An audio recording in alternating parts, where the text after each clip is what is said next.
আগামীকাল 19শে April 2024-এর Lok Sabha vote শুরু হয়ে যাচ্ছে।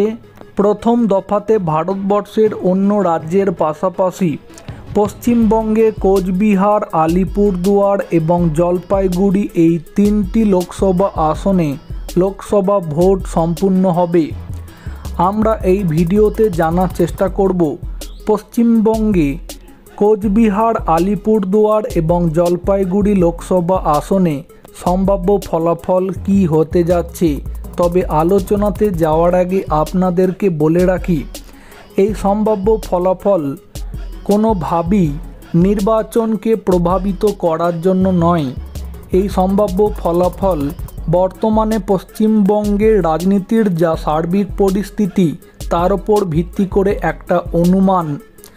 আসল ফলাফল আগামীকাল ভোট সম্পূর্ণ হওয়ার পরে আগামী 4 জুন ভোট গণনার দিনই বোঝা যাবে।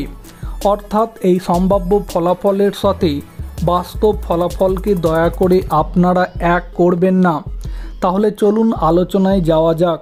কোচবিহার লোকসভা আসন। এই লোকসভা আসনে মাথাভাঙা, কোচবিহার উত্তর, কোচবিহার দক্ষিণ, শীতলকুচি, দিনহাটা ও নাটাবাড়ি।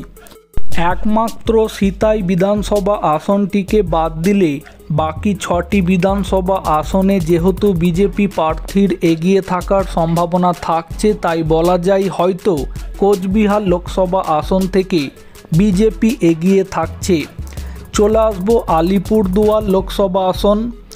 আলিপুরদুয়ার লোকসভা আসনের অন্তর্গত তুফানগঞ্জ, কুমারগ্রাম, কালচিনি, আলিপুরদুয়ার, ফালাকাটা, মাদারিহাট ও নাগরাকাটা এই 7টি বিধানসভা আসনেই বিজেপির এগিয়ে থাকার ভিত্তিতে বলা যায় আলিপুরদুয়ার লোকসভা আসন থেকেও খুব সম্ভবত বিজেপি প্রার্থী এগিয়ে থাকছেন।